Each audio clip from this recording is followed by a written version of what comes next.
Hi, it's Olivia, and today I'll be reviewing two YA fantasy books that were published recently that I feel have just gotten a lot of talk. Whether that's good or bad, I've just seen them a lot in the book world lately and thought that I would review them both in one video.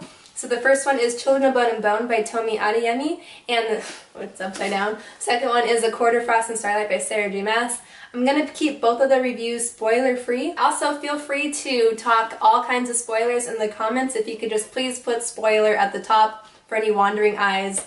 I was the victim multiple times of scrolling through the comments and being spoiled, and it is a sad, sad thing. But to start out, we have Children of Blood and Bone, which follows Zaylee, who lives in a world that used to be filled with people who could do magic of all sorts, and one day it was eradicated by this ruthless king who had made an effort to just rid the world of that magic and the people who could do the magic. Zaylee's mother was killed in the attacks, and one day Zaylee runs into this rogue princess, the daughter of the king, and together they realize that there might be a chance to bring magic back. And it follows three POVs. It follows Zaylee, Amari, which is that princess, and her brother Inan. So to be honest, the first couple hundred pages of the first half of this book I wasn't a fan of. I wasn't impressed, and I was really worried that there was all this hype that was not matching what I was reading. My problem was that it felt really typical. The plot was really predictable, where they were going and how things were kind of working out for them. It just felt like things I've seen before. When I say typical, I mean like characters that are on the run trying to find these objects, and like a chosen one main character, you know, all these older wise people telling them profound things. You know what, actually cancel that. That's not a negative. I like the old people in fantasies who give them the advice. Hooray for the elderly in fantasies. Despite the fact that something I was liking was how they are describing the world, it was really interesting, and it's a cool, vibrant, really rich kind of world, but it wasn't enough to keep me from thinking this isn't something I'm loving, you know? But I remember it was around smack in the middle of the book, there is this event that happens that I thought was just so dark and twisted, and I loved it. I loved this scene, and I thought, okay, here we go, this is turning around. And from there, the momentum kind of went up, and I thought that the second half of this book was just awesome. And especially the very climax of it, it turned into one of those things where the POVs started to get really short. You know, it became a real page turner because there wasn't much to each person's POV. You're kind of flipping the pages really quick, and I loved it. I really did. And so I felt in a way like it redeemed itself from the first half, but I can't get over the fact that the first half was not vibing with me. Also, something else that I've seen is people say that the romance didn't click with them as much as it should have, and I kind of agree with that. Like, I didn't really understand. I kind of liked the romance, the main romance, until I was just thinking, why were they connected in the first place? It was never really explained to me. I thought it was kind of weird how they were connected. I don't know. I can't really explain it without spoiling. There was a romance with some other characters that I thought was far more interesting, and I loved to watch them. So, but like I said, I thought that the second half of the book and just some things about the book overall were really great. And one of my favorite things was that you see very different types of strength in our characters.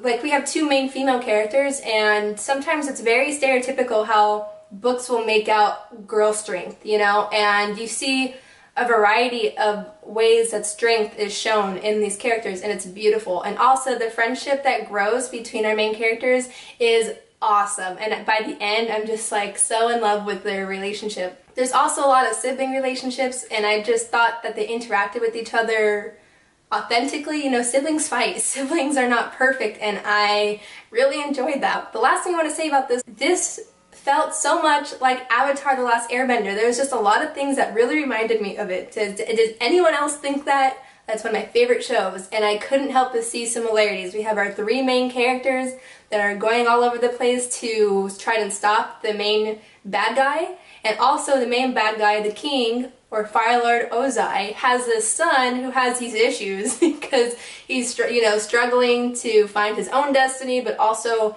wants to please his father. And that's in both stories, and both of the characters, their transportation are like these giant animals, you know? Like, there's a lot of things that I thought were very similar.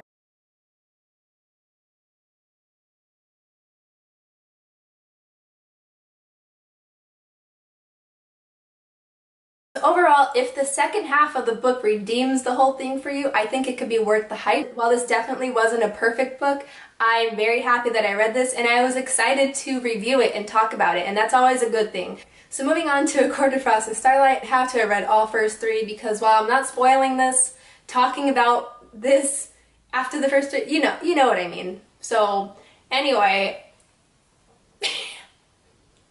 the most honest and simple review I can give of this is that it's fan fiction. I was reading it and thinking this is fan fiction. This feels like fan fiction, even the way it was, like, the writing at this point. Yeah, while in A Court of Mist and Fury, maybe it, I don't know, there's something about the way she says things in A Court of Mist and Fury that I love, but at this point now it feels really cheesy, if that makes any sense. And so just a lot of things about this feels very fan fiction-y.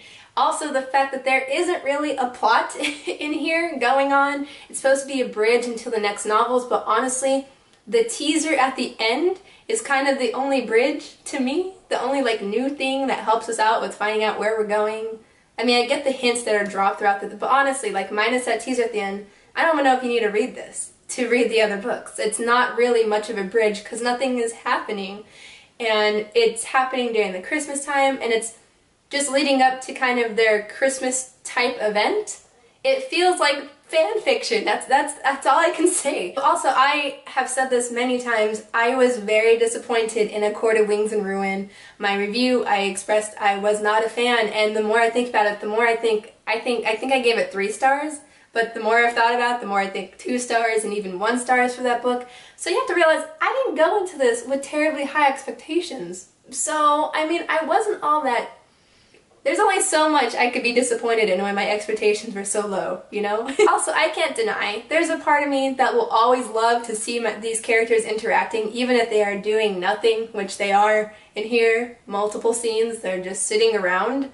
There's a part of me that loves to read that. But like I said, it's like fan fiction. That's what I would go to read in a fan fiction, to just kind of see that kind of stuff. It was pointless. Also, this book was frustrating in that I'm saddened because our main characters that I was obsessed with in A Court of Mist and Fury, I think I'm starting to finally become tired of them. Or not tired of them, because I'll always love them, but they are just not as interesting. And like I said, I love these characters, don't get me wrong. But Rysand, when we got into his POV, I must be more of a romantic. I like to hear the really cheesy, like, oh, I love my wife or girlfriend so much. But he was just straight horny in this book. Oh my god. So overall for this one, like I said, I still love these characters. I read it, and I read it fast. So I guess I still found it entertaining, but I can't say that it was a good book. And it was disappointing. But I was expecting it to be disappointing. So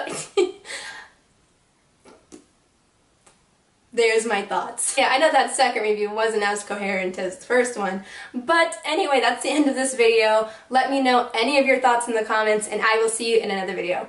Bye.